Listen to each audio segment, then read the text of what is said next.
Hello traders and welcome to tradingwithbill.com. I'm Bill, we're in Thailand and it's a brand new week and we're going to talk a little bit about Forex. Well, before we talk about Forex, let's talk about some NFL football. Yeah, we saw the first game. For me it was 3:05 in the morning. The game started. So yeah, it's been a long day for me already and it's only coming up on 8 a.m. And so I've been at it for 5 hours. And we're in the second game. It's a pretty good game, Philadelphia and Minnesota, as you probably all know. And it looks like a pretty good game. I don't know who's going to go up against the Patriots, but I'm going to tell you something. Tom Brady in the third and fourth quarter is just absolutely dangerous. That's all I can say there. He's dangerous. He's unbelievable. Anyhow, it is Monday, and what do we have for news? Nothing. No news today. Plenty of coffee, though. I'm like on my fourth cup since 3 o'clock this morning. Unbelievable. Great stuff. So we have all we have coming out today is wholesale sales month on month for November out of the CAD, and that will be 1 hour before the U.S. Open. Other than that, there's nothing going on. Let's look at our indices. S&P futures, negative 0.12%. NASDAQ futures, negative 0.12%. Dow 30, positive 0.21%. Small cap 2000, 1.28% in the green. S&P 500 VIX, negative 7.85. And the DAX is up 1.15%. The U.S. dollar index is just basically doing nothing. It's at positive 0.20%, but it's still at that 90.49. We've gotten high as 56 last week, and we just can't get out of this like 20 point range here. It's just like it just won't move. We just can't get any grip. And well, let's go to commodities. I'm going to make a comment about what's happening. Gold is still it's up 0.29% at $1,333.80 as we speak. WTI crude is at 63.31, and Brent oil is at 68.75. They have come down below the $70 mark, and this is just going to give us an opportunity probably the end of the week to buy this. Right? I don't want to buy this up here. They'll let us get down to $60 or even $58, and we'll look at some charts and see if we can buy this.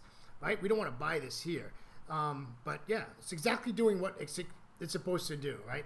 I think it's going to maintain $70 a barrel. It's going to flop around a little bit, and then it's going to even out. What's U.S. coffee doing? It's up 0.12%. So, we've now got this government shutdown in America. Now, I have to be honest with you. I vaguely remember it before. I don't think I was in the markets. If I was, I don't remember it. So I have no idea how this is going to affect our trading this week. So, we'll just keep an eye on it, see what happens. I was reading today on Rand Squawk that the Senate is likely to vote on an immigration bill, supposedly to move this shutdown and get it advanced. But my point is this. Now they're looking at putting it up to February 15th. So we're going to do this again. So all those knuckleheads in Washington, know for 8 months that this was coming up. And they wait till last week and shut the government down. Like, I just don't get it. Like, what do we pay them for? It just boggles my mind. Oh, let's investigate Russia and the election. Okay, that's real important. You're not going to impeach anybody. You're not going to do anything. But let's spend all your time doing that. Unbelievable. It just drives me crazy, folks. Just drives me crazy. I'm not a political guy, but just really drives me nuts when they don't do anything. They're not doing nothing.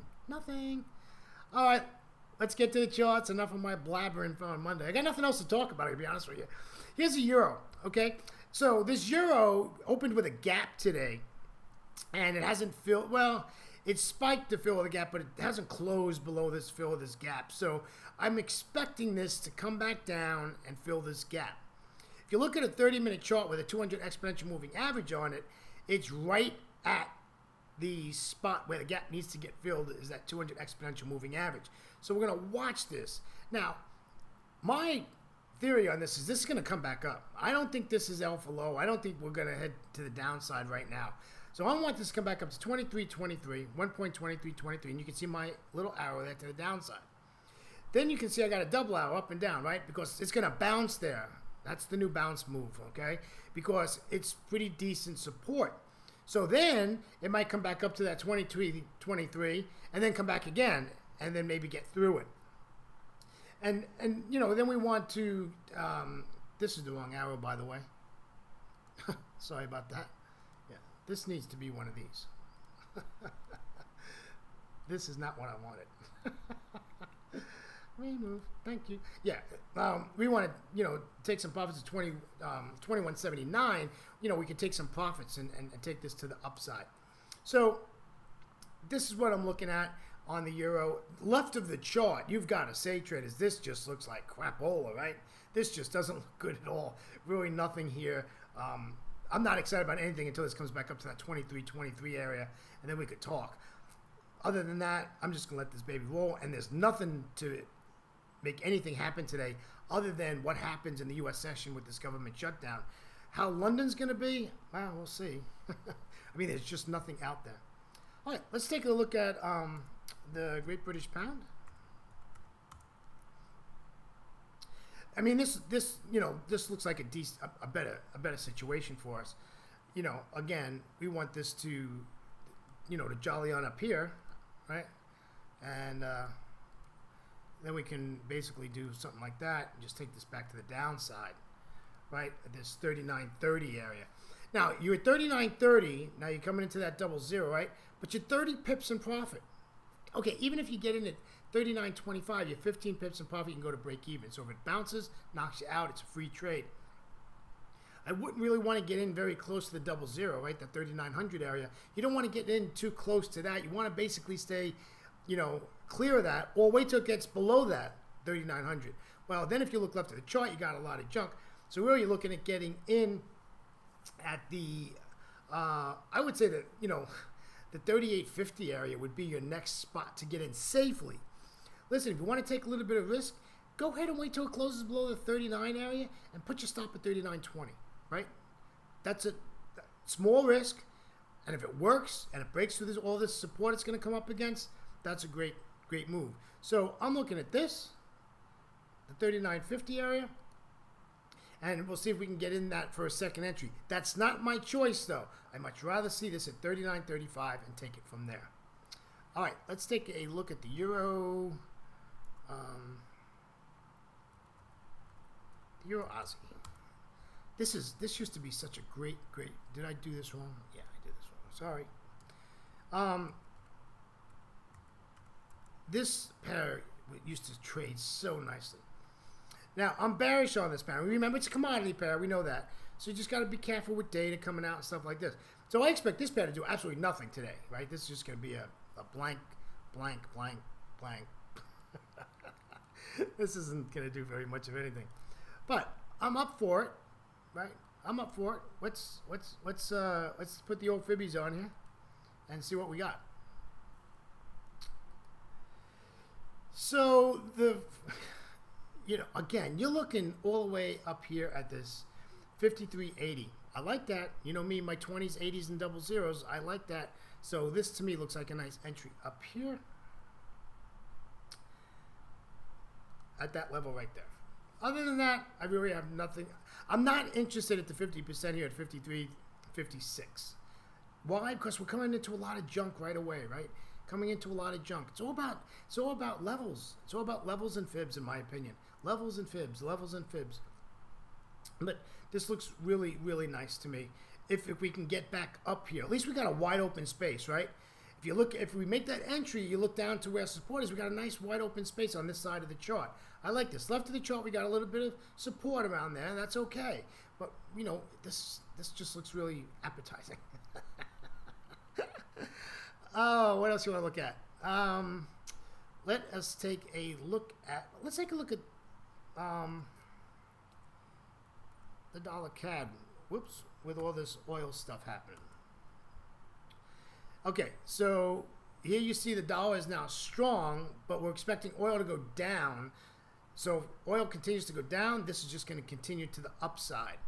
So if that's the way you're thinking, well, you'd want to do something like this, right? We're going to fib this. Swing it out here, right? 2 to the left, 2 to the right. And then we're going to Geronimo this thing back to the upside, okay? Because I do think oil is coming down. I'm pretty sort of kind of maybe convinced that oil is going to come down. But we need to pull back to the 2400 level. And we're at 2480, so that's 80 pips to the downside if you wanted to do that. But again, this is not easy. Why? Because look at all the support we've got here, right? So you might have an entry at this level right here, right? 618 right there. Maybe you got an entry there. We can take this back to the upside.